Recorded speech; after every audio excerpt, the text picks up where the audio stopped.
Welcome to From Dorms to Desks, job hunting tips for those early in their careers, a podcast brought to you by College Recruiter job search site, which believes that every student and recent grad deserves a great career, and hosted by Work Defined. Join our AI co-hosts as they dive into tips, tricks, and insights that will help you land your next part-time, seasonal, internship, or entry-level job. Let's get your career started. So did you know that following a piece of viral career advice that you see on social media is like statistically more likely to get your resume permanently blacklisted than it is to actually land you a job? I mean, I know it sounds like a massive exaggeration, Yeah. but when you actually look at the data from hiring managers, those viral hacks that get millions of views are, well, they're actively destroying early careers. And yet, I mean, we've literally all been there. It's, 11:30 p.m., maybe midnight. You're lying in bed. The room is completely dark except for the glow of your phone, and you're just sort of mindlessly scrolling through short-form videos. Right, the doom scroll. Exactly, the doom scroll. And suddenly, the algorithm decides it is time for you to get your life together. Yeah. So you are confronted by this, highly caffeinated, incredibly intense career guru. Oh, yeah, usually sitting in a ridiculously expensive-looking chair. Yes, or maybe aggressively pointing at a whiteboard. Yeah. And that they are just guaranteeing you that you can double your salary in 6 months or, quit your corporate job if you just follow their top secret 3-step hack. The infamous hack. It's always framed as this forbidden knowledge that the corporate world just doesn't want you to know, like some secret code to unlock immediate wealth with zero actual effort. Right. It's presented like they've somehow stolen the nuclear launch codes for human resources. But okay, let's unpack this. Because today we are taking a radically different approach. We are doing a deep dive into this absolutely fascinating article from College Recruiter. It's a great piece. It really is. They basically compiled 22 examples of the absolute worst, most toxic, and frankly, just bizarre career advice that is currently going viral. And they actually brought in real hiring experts to dismantle it piece by piece. Which is so necessary right now. Totally. And, I want to set the tone right up front for you listening. We are keeping things upbeat, positive, and honestly a bit humorous today. We're taking a page out of the High Volume Hiring podcast book for this, because while this viral advice is objectively dangerous to your career, the reality of how you actually build a great one is, well, it's incredibly encouraging. Yeah, it's a huge relief, honestly, to know that you don't actually have to play these exhausting games. Right. So before we get into the specifics, what's fascinating here is understanding exactly why this advice even exists in the first place. Right. Like, why is it so prevalent on our feeds? Well, the first thing to understand is that short-form video platforms, they do not reward accuracy. They just don't. And they definitely don't reward nuance. Right, because nuance takes longer than 60 seconds. Exactly. They reward performance and they reward engagement. So the goal of a career influencer on these platforms is simply to get a click, or to generate outrage, or maybe provide a quick hit of immediate gratification. But the viewer's goal is totally different. Completely different. Your goal as the professional is to build a decades-long career. And those two objectives, the click versus the career, they are fundamentally at odds. If you optimize your professional life based on a 60-second video format, you are basically optimizing for chaos. Wow. Optimizing for chaos. That is, that hits hard. Yeah. And whether you are a recent grad just stepping into the job market, or maybe you're looking to pivot industries, or honestly just curious about modern workplace dynamics, understanding this gap is crucial. It really is your competitive advantage. Right. So let's just jump in right at the beginning of the journey, because before you can even worry about how to act in a meeting, you have to actually get your foot in the door. So the application phase, which feels like ground zero for internet hacks. Oh, it absolutely is. And, the most pervasive myth here revolves entirely around the applicant tracking system, or the ATS. Okay, let me stop you right there, because everything I see on social media tells like a 22-year-old that the ATS is this evil, emotionless robot gatekeeper that just wants to reject them. Right, the big bad algorithm. Yeah. And so the viral advice is all about this thing called keyword stuffing. Influencers are basically like, just gain the APS by hiding as many keywords as humanly possible. The white text hack. Yes. The classic one where they tell you to copy the entire job description, change the font color to white so it's invisible to the human eye, and then paste it at the very bottom of your resume. That way, the robot sees a 100% match. If the ATS is literally programmed to filter out people who don't have certain words, aren't candidates kind of forced to play this game just to survive? I mean, that is exactly the logic that gets people permanently blacklisted. Wait, really? Blacklisted? Oh, absolutely. To understand why this is such terrible advice, we have to look at how modern applicant tracking systems actually work. Like back in the early 2000s, sure, ATS software was essentially a dumb keyword matcher. It just ran a basic Control-F function. Okay, so it used to work like that. It used to, but we are decades past that technology. Modern ATS uses semantic analysis. It actually understands the relation between phrases. So it isn't just looking for the isolated word leadership. It is parsing your bullet points to understand the actual context of how you led a team. Oh, so it's actually reading the structure of the document, not just doing a blind word count. Precisely. And here's the mechanical failure of that white text hack that influencers love to push. When an ATS parses a resume, it strips all the formatting away to create a uniform, plain text profile for the human recruiter to read on their screen. Yeah, so that invisible white text. The system turns it into glaringly obvious normal black text at the bottom of your file. So the recruiter opens your profile and just sees 3 pages of the exact job description blindly copy-pasted at the end of your work history. Oh, man. That is so embarrassing. It's humiliating. You instantly look ridiculous. And more importantly, you look untrustworthy. I mean, you actively tried to manipulate the system rather than just demonstrating your value. So you think you're being this, like, hacker mastermind, and you're absolutely just handing the human recruiter a document that practically screams, I don't have the skills, so I tried to trick you. Exactly. And even if we step away from the invisible text thing, just awkwardly jamming regular keywords into your sentences is a total Pyrrhic victory. Because the human still has to read it. Right. You might beat the initial software filter, but a human still has to read that document to decide to call you for an interview. And to a human hiring manager, a keyword-stuffed, artificial-sounding resume just reads like an instruction manual written by a broken AI. Yeah, it sounds robotic. Completely. Hiring managers are looking for short, clear summaries of what you have actually made, improved, or delivered, not a word salad. Which honestly brings up the second huge application myth from the source. The pure numbers game. Like the spam approach. Oh, the AI mass apply trend. Yeah. Influencers are telling people to use generative AI to just auto-write these super generic cover letters and mass apply to like 500 jobs using a bot. Just treating it purely as a numbers game. It's the megaphone approach. Exactly. Isn't spam applying basically like walking into a crowded party with a megaphone and shouting, who wants to hire me? Versus, scanning the room, finding someone you actually share interests with, and having a meaningful, targeted one-on-one conversation. That is a perfect analogy. It's just noise. But the influencers argue that, well, if the success rate is 1%, you just need to apply to 1,000 jobs to get 10 interviews. It's just math to them. Right. The math seems logical if you're just drawing on a whiteboard, but it fails completely when you factor in human psychology. What do you mean? Well, if you send out 500 generic automated applications, you're statistically guaranteeing yourself hundreds and hundreds of rejections. We have to talk about the psychological toll of that. Oh, I didn't even think about that. The inbox full of rejections. It's brutal. Imagine the burnout, right? The crushing feeling of inadequacy that comes with checking your email every single morning and just seeing a wall of 30 automated messages saying, unfortunately, we're moving forward with other candidates. That would destroy your confidence. It destroys your momentum entirely. You begin to think you are fundamentally unemployable when in reality, you just submitted terrible, generic applications to companies you didn't even research. And the sources give us this brilliant, real-world example of how to counteract this. There's this tech development firm called TwinCore, the article mentions. Yes, great example. They hire for highly specific technical roles. So people working with software frameworks like .NET Core, managing databases with SQL, building web interfaces with Angular, stuff like that. And TwinCore explicitly notes that the candidates who actually get hired do the exact opposite of spamming.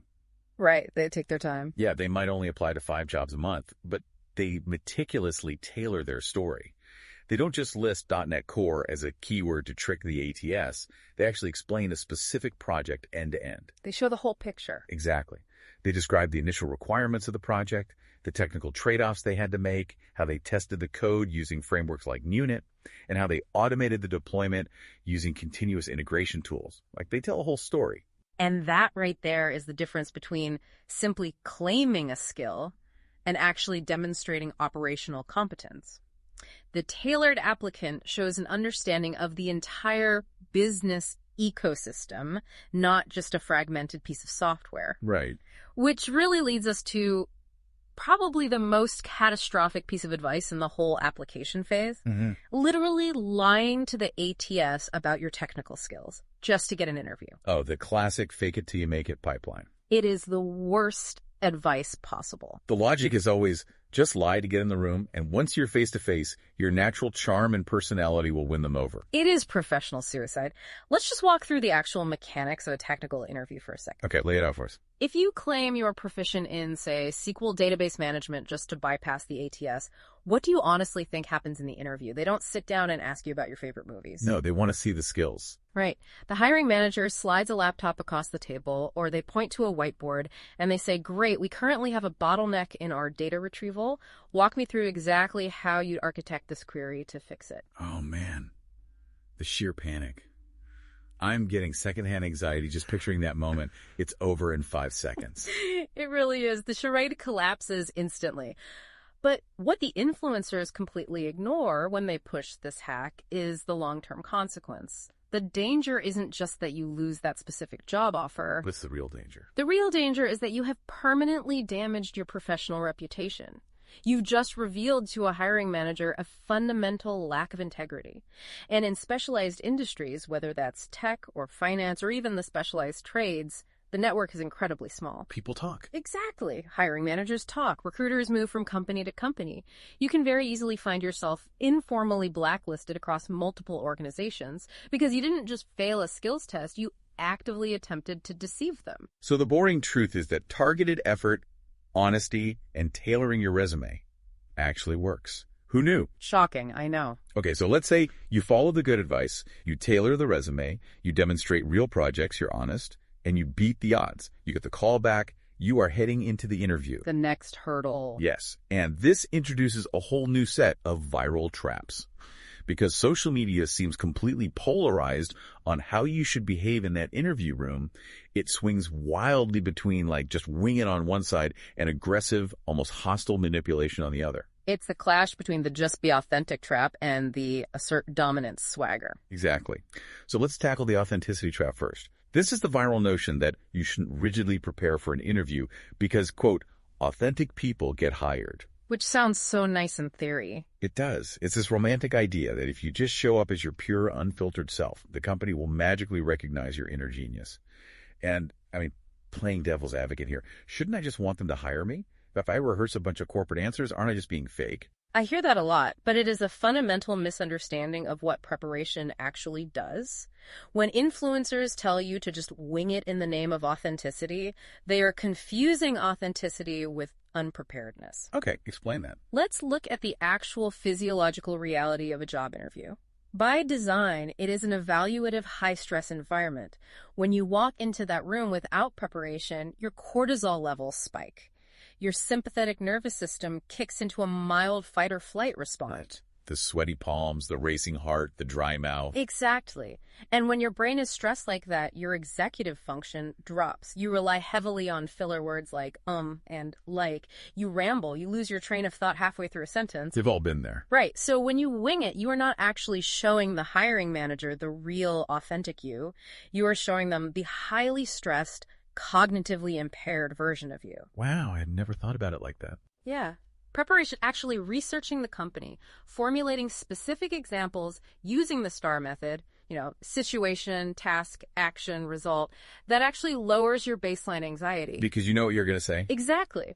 Preparation allows your true personality to actually shine through because your brain isn't panicking trying to invent a coherent answer on the spot. Furthermore, showing up completely unscripted tells the hiring manager you don't even respect their time enough to do basic homework. That makes total sense. You aren't scripting a fake personality. You are organizing your real experiences so you can actually retrieve them under pressure. Beautifully put. Okay, now on the flip side of the authenticity coin, we have the fake confidence advice. The people telling you to act like an absolute hotshot, never admit a single weakness, and just exude this impenetrable alpha energy. Right, the swagger approach. There's a brilliant story in the College Recruiter article about this, actually. It's from a CEO of a real estate investment firm who tried this early in his career. Oh, I love this story. Yeah, he saw this kind of advice, decided he was going to walk into an interview projecting absolute flawless confidence, and it was a complete disaster. He just sounded arrogant, disconnected from reality, and incredibly awkward. And through that epic failure, he realized something profound about what hiring managers are actually looking for, right? He did. He realized that talking about a time you messed up is actually a massive flex, which seems so counterintuitive. Why is that? Why does admitting failure work better than faking perfection? Because instinctually, telling a prospective boss, hey, I totally crashed this project once, feels terrifying. It feels terrifying because we incorrectly assume the employer expects perfection. They don't. They expect competence and they expect growth. A hiring manager is desperately trying to assess your judgment. Your judgment, not just your wins. Right. Anyone can memorize a script that makes them sound like a superhero when things go right. But business is messy. Things break. Budgets get cut. Timelines shift. So when you sit in an interview and you say, here is a time I made a significant error. Here is the financial or operational impact it had. Here is how I took immediate ownership of it without blaming my team. And here's the systemic process I built to ensure it never happens again. I mean, you are demonstrating rare maturity. You're showing them you are a safe investment. You're basically saying, I already made this really expensive mistake on someone else's dime, and I learned the lesson, so I won't make it on yours. Precisely. Claiming you have never failed or pretending to possess skills you barely understand, it just erodes trust immediately. A seasoned interviewer will drill down into your claims, and the moment they realize your confidence is just a facade, the interview is effectively over. Because if you lie when you're trying to impress them, what are you going to hide when you're on the payroll? Exactly. Which perfectly transitions into the compensation side of the interview. Yeah. The aggressive negotiation mandate. We see these videos everywhere. Usually a guy in a sharp suit yelling into a microphone, never accept the first offer, demand 20% more, establish dominance on day one. It's exhausting. It is. But again, let's look at the context. Doesn't every career coach out there say that if you don't negotiate, you're leaving money on the table? Context is the single most important word here. This is a classic example of advice that works in a very specific, high-leverage scenario being misapplied to the general masses. Okay, break that down. If you are a senior executive with a proven, highly public track record of increasing revenue, and you are being aggressively poached by a competitor who desperately needs your specific expertise, yes, you have leverage. Negotiate aggressively. Because they need you more than you need them. Right. But the people watching these viral TikToks are very often 23-year-olds applying for their first or maybe second professional role. They're operating with absolutely zero leverage. The source highlights the trades industry to illustrate this perfectly, right? Like HVAC, plumbing, electrical. Yes, it's a great example. These are fields with rapid, stable career tracks. There is a massive shortage of skilled workers, and people can make incredibly good money very quickly. But when an electrical company evaluates an apprentice or a junior hire, they aren't looking for a master negotiator. What are they looking for? They are looking for attitude, safety consciousness, and coachability. Right.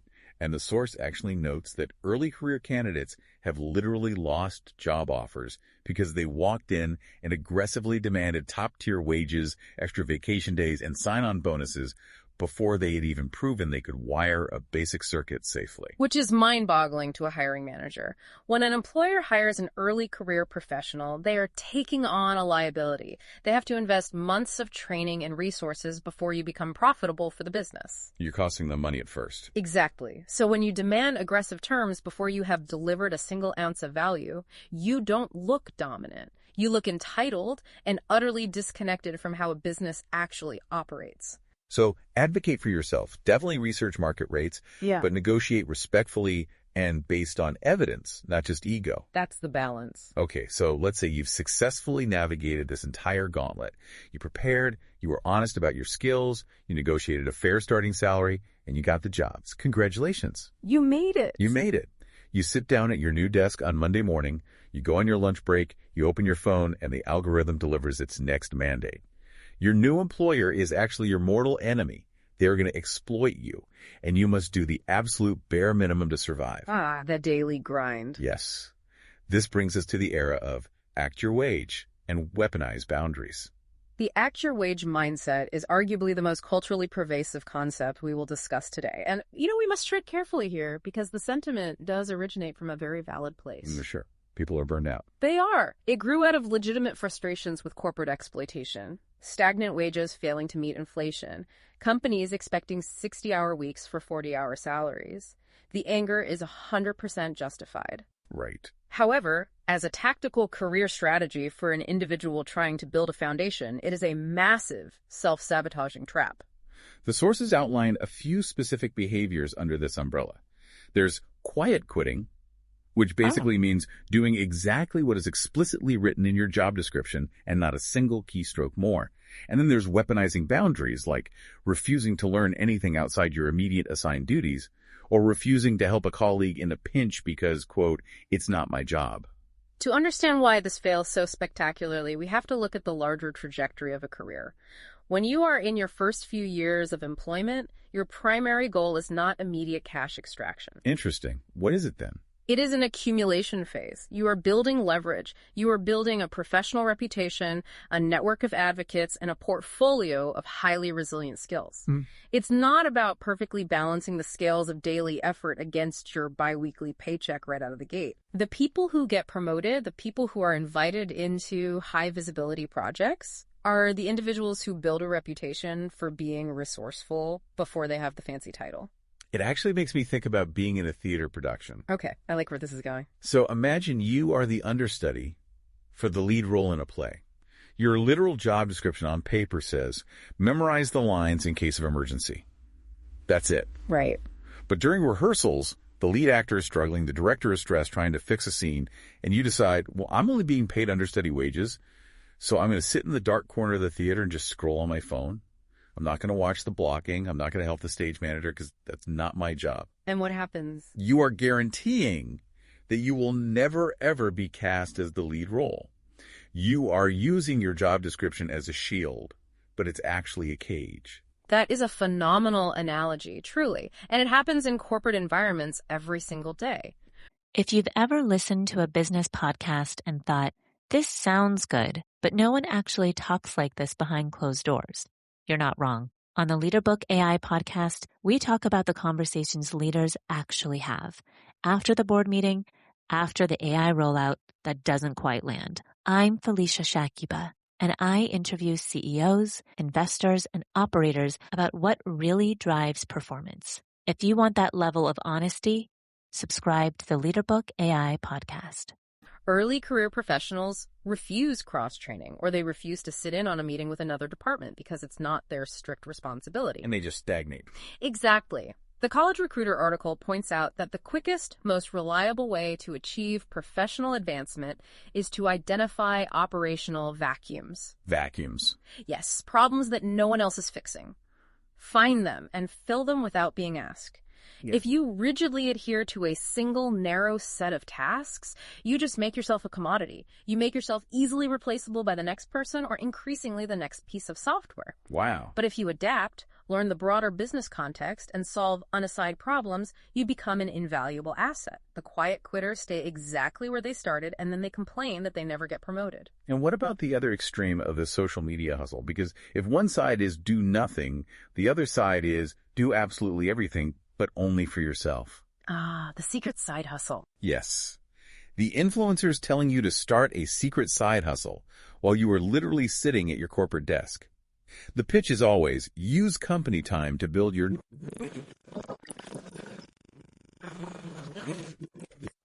Both arenas. Building a successful business and gaining deep operational experience in a career both require intense, monopolized attention. You can't half-step either of them. Exactly. As a young professional, your cognitive capacity is your most valuable resource. If you attempt to build a secondary company while neglecting your primary role, you will deliver mediocre performance at your day job. You will miss details. And the side hustle probably won't do well either. It won't, because you're building it in secret, right? In the margins of your day, terrified of being caught. So your secondary project will likely be stunted and completely unscalable. Not to mention, you completely destroy your chance at finding a mentor at your day job. Yeah. I mean, no senior leader is going to invest their political capital or their limited time into coaching someone who is clearly disengaged and always has one foot out the door. Precisely. It is performative hustle. It looks great on a vlog, but it produces terrible real-world results. Which is exactly like the 5 a.m. morning routine videos. We've all seen them. Oh, the ice baths. Yes. Yeah. The alarm goes off, it's pitch black outside. The influencer drinks a glass of Athletic Greens, does a 3-minute cold plunge in a barrel of ice, journals in a leather-bound book about Stoic philosophy, and goes for a run all before the sun comes up. And the implied message is, if you don't do this, you will be poor. That aesthetic glamorizes punishment and intensity over actual effectiveness. Think about it from a hiring manager's perspective. Okay. No director of marketing cares what time you woke up. They do not care about your ice bath. They care about your output quality. Can you analyze the data? Can you write compelling copy? Can you manage a difficult client? Right, the actual work. Exactly. The viral routines distract young professionals from what actually matters. Consistency and skill acquisition. Instead of juggling a grueling performative morning routine that leaves you exhausted by 2 p.m., the experts suggest a much simpler, albeit way less viral approach. What's the better approach? Choose one core skill relevant to your industry. Focus on improving it for 90 days. Read about it, practice it, and share your progress publicly. Maybe a weekly summary on LinkedIn of what you learned. Do fewer things, but do them exceptionally well. I love that. Do fewer things exceptionally well. Okay, so if doing the bare minimum traps you and performative hustle burns you out, what does real growth actually look like? Because the influencers constantly sell this idea of overnight success. They sell the dream that you can just skip the messy middle entirely. And that brings us to the path to true mastery and the myths surrounding it.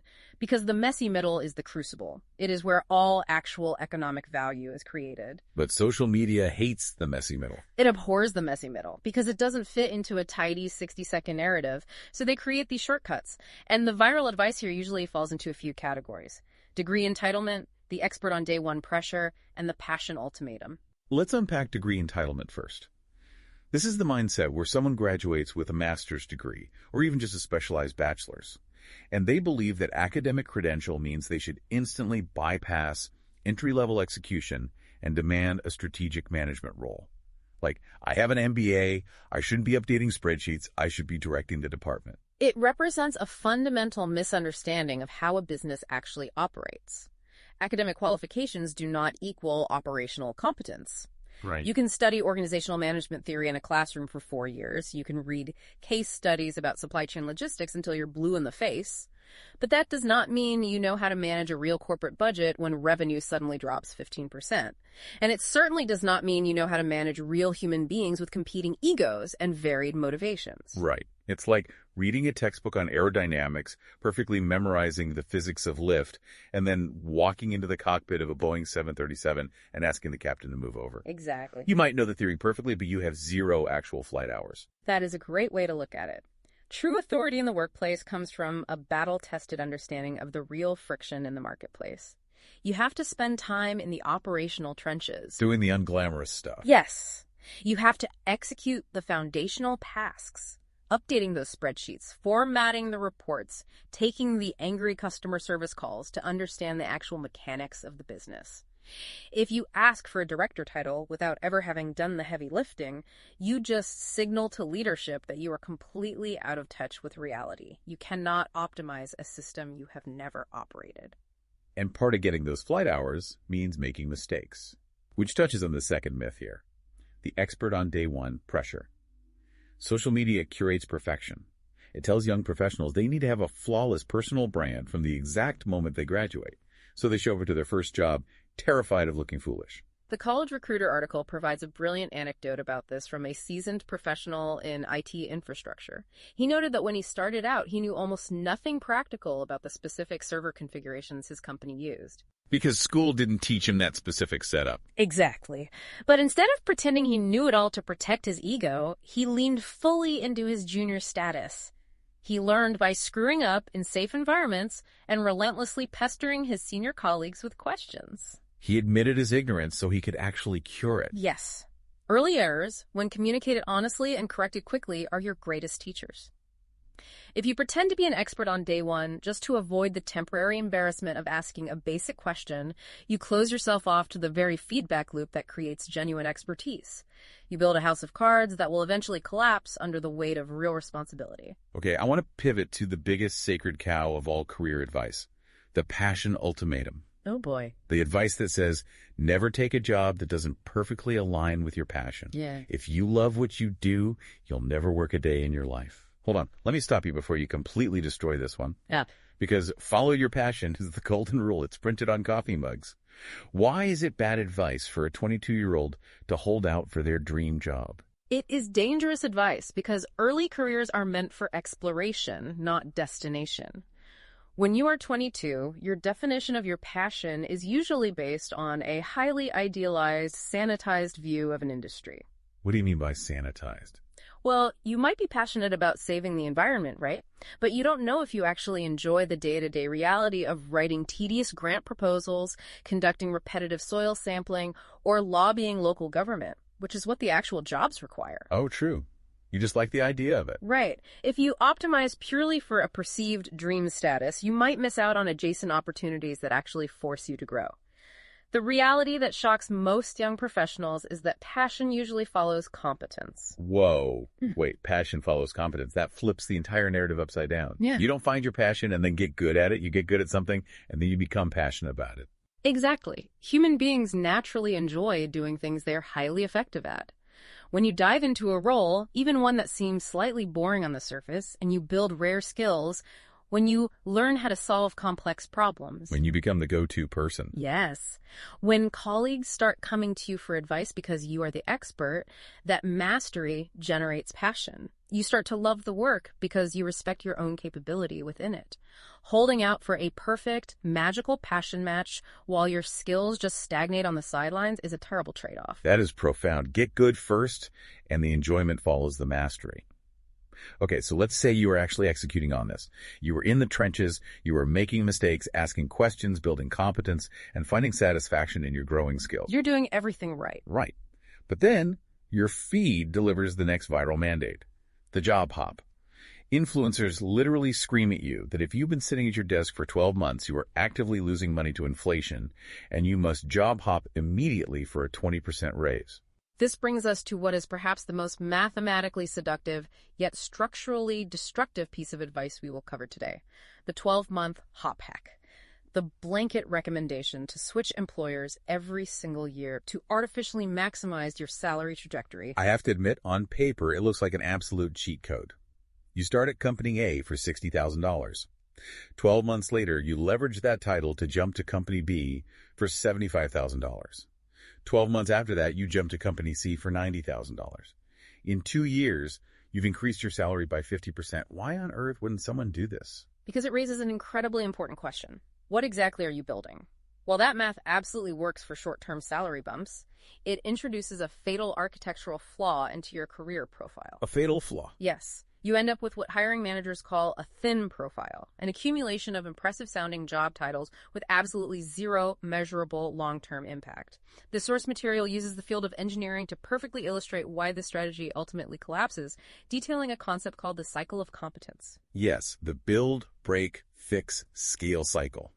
We need to spend some serious time on this because when I read this in the notes, it completely blew my mind. Walk us through this cycle. True seniority, the kind of rare expertise that commands long-term respect, actual job security, and sustainable high compensation, does not come from tenure alone. It comes from completing full operational life cycles. Okay. And a complete cycle in almost any complex industry takes a minimum of 18 to 36 months to experience. Let's look at the 4 phases. Phase 1 is build. This is the honeymoon phase. You join the company, you are handed a greenfield project, and you ship something from zero to production. It's exciting, it's new, and everyone is optimistic. Okay, so that's the first 6 to 12 months. Correct. But then comes phase 2, break. The system you built hits the real world. It faces real user load, unpredictable edge cases, shifting client demands, or scale you just didn't anticipate. And it breaks. It fails. This phase is stressful, embarrassing, and painful. But absolutely essential, because it forces phase 3, fix. You have to own that failure. You have to take the midnight emergency call. You have to sit in the postmortem meeting and explain why your initial design assumptions were wrong. You have to patch the holes and stabilize the system. Right. And finally, you reach phase 4, scale. You take the hard-won knowledge from that failure, you redesign the system for the future, and you ship version 2. And version 2 is battle-tested. So if you follow the viral advice and leave it exactly 12 months for that 20% raise, you are exiting right after the build phase. Exactly. The build phase is the easiest part. Anyone can build a prototype. If you leave at 12 months, you never stay long enough to face the consequences of your own design decisions. You never experience the break, and you never learn how to fix. Wow. Facing the consequences of your own assumptions is the exact crucible where senior-level judgment is forged. Let's translate this outside of tech because this applies to literally everything. Say you work in marketing. The build phase is launching a massive new ad campaign. Leaving it 12 months is like launching the campaign, taking a screenshot of the launch party, and quitting. Right. You never stick around for the break phase when the leads turn out to be low quality or the customer acquisition cost suddenly skyrockets. You never have to fix the messaging and you never scale a more efficient strategy. Yeah. It's like, okay, think about baking. Baking. Yeah. Leaving a job at 12 months is like meticulously mixing all the ingredients for a complex, multi-tiered cake.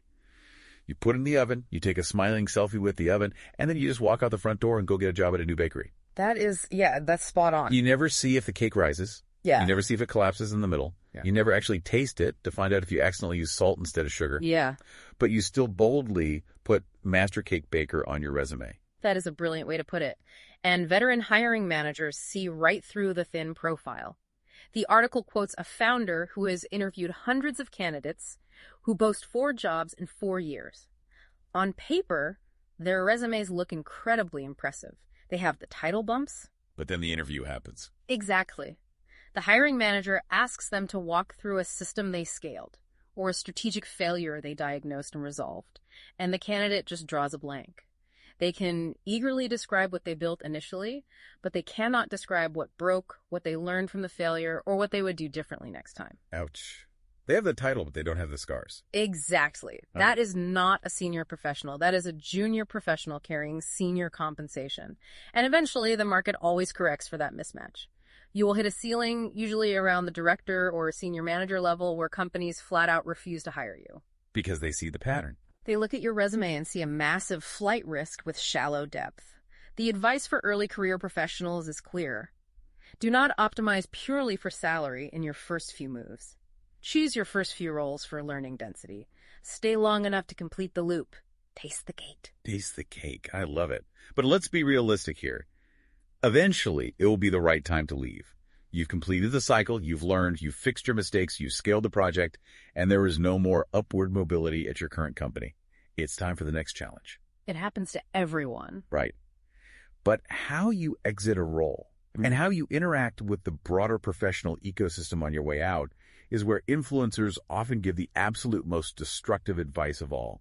This is the final life cycle phase, exits in ecosystems. We are talking about the massive difference between burning bridges for a moment of viral satisfaction versus engaging in true sustainable networking. Oh, we have to talk about the viral resignation letter. The source actually provided a template of what influencers are calling the empowered resignation. It's so bad. It is.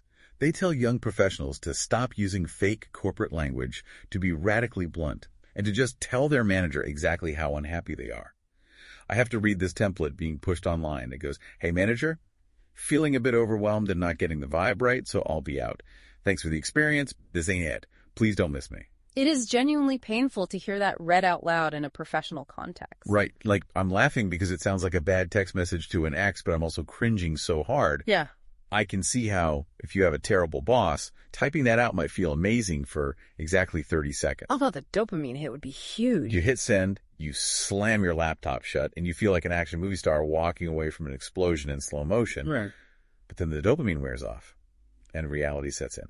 So logistically, what does this actually mean for the career of the person who sends that email? It means they have fundamentally misunderstood how incredibly small industries actually are. Burning bridges is a catastrophic long-term strategy. A resignation letter that includes sarcasm, slang, or confrontational language might satisfy your ego in the moment, but it quietly shuts doors for years down the road. How so? Here's the reality. Managers change companies, Supervisors provide informal backdoor references. The mid-level manager you sent that sassy email to today might be the VP of operations at your absolute dream company 5 years from now. Oh, wow. And when your resume crosses their desk, they won't remember your metric improvements. They will remember how you made them feel when you left. And it's not just the resignation letter. The sources mention influencers telling people to just ghost employers. If you get a better offer or you just don't feel like showing up, don't owe them an explanation. Just block their number and ghost. Again, specialized industries are tightly knit. Ghosting a hiring manager or a current employer is an unforgivable breach of basic professional courtesy. When those names come up at industry conferences or in private Slack channels years later, that memory is the deciding factor in rejecting them. Just don't do it. Right. To be clear, you do not have to endure a toxic work environment. You should absolutely leave bad situations. But professionalism in your exit is paramount. A polite, standard 2 weeks notice preserves your reputation, which is your most valuable asset.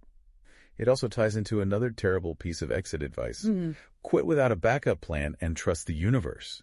The narrative of taking a leap of faith and trusting that the net will magically appear. That sounds wonderfully empowering when it's set to inspirational music in a highly edited video. Sure does. But practically and financially, it is a disaster for most people. Career experts who actually work with job seekers note a grim reality.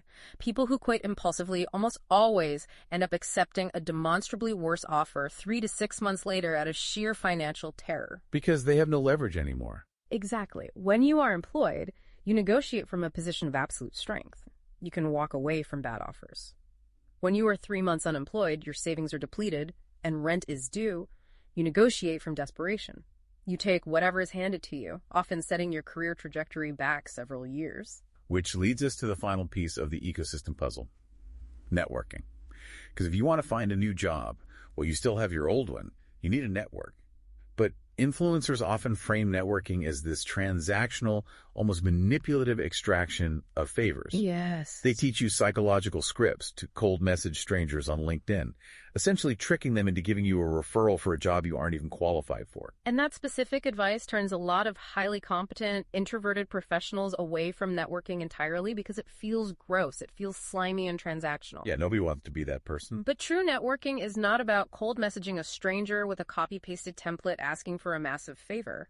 A much healthier, far more effective mindset recommended by the experts is to treat networking as learning in public. Learning in public. I love that phrasing. What does that actually look like in practice? It changes the dynamic entirely from extraction to contribution. Instead of asking what someone can do for you, you engage with their work. You read an article a senior leader in your industry wrote, and you leave a thoughtful comment adding to their point. You ask one clear, highly specific, respectful question. So you're adding value, not just asking for it. Exactly. Right. Or you share a small project you are working on, maybe a data visualization or a coding script, and you outline what you struggled with and what you learned. If you do this consistently, you aren't begging for favors, you are building a community. You build trust over time through real peer-level interactions. So when you eventually do need to search for a job, reaching out to your network feels natural and earned rather than desperate and manipulative. People want to help professionals who are genuinely curious and consistently engaged. Okay, we have covered so much ground today, from the very first resume submission all the way to how you manage your exits. Let's synthesize all of this. We've looked at the debunked advice across the entire life cycle of a career. And the through line, the common denominator in all of this viral social media advice is that it optimizes exclusively for short-term trajectory, immediate attention, and instant emotional gratification. It really does. But a career is not a TikTok video. A career is a long-term compounding asset. Depth beats speed every single time. Without question. So why should you care about all of this? Why spend this much time deconstructing bad advice? Because your reputation is the one currency you cannot hack. It's the only currency that truly appreciates over time, and it's the only one that travels with you from company to company. That's the reality. You can use white text to fake a resume. You can use a script to fake confidence in an interview. You can job hop every 12 months to artificially inflate your salary, but eventually, reality always catches up. Building real operational competence, staying long enough to complete the cycle and taste the cake, and acting with integrity. That is the actual unglamorous, highly effective foundation of lasting success. I think we need to leave everyone with a final lingering thought, something that wasn't explicitly spelled out in the articles, but naturally builds on everything we've explored today regarding this entire ecosystem of viral advice. Lay it on us. Next time you are scrolling late at night and you see a 60-second video telling you to cut a corner, to be confrontational with your manager, or to game a software system, stop and ask yourself a very simple question. Which is, who is really profiting from this advice? Is it you gaining a legitimate, sustainable career advantage?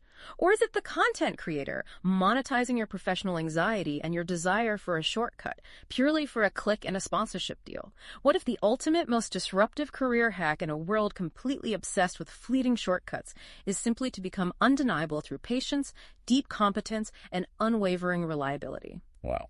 Becoming undeniable. I think that is the absolute perfect place to leave it. Thank you so much for joining us on this deep dive. Take these insights into your week, ignore the performative swagger on your feed, and go build something of real, undeniable substance. We'll see you next time. This has been From Dorms to Desks, job hunting tips for those early in their careers. A podcast brought to you by College Recruiter job search site, which believes that every student and recent grad deserves a great career.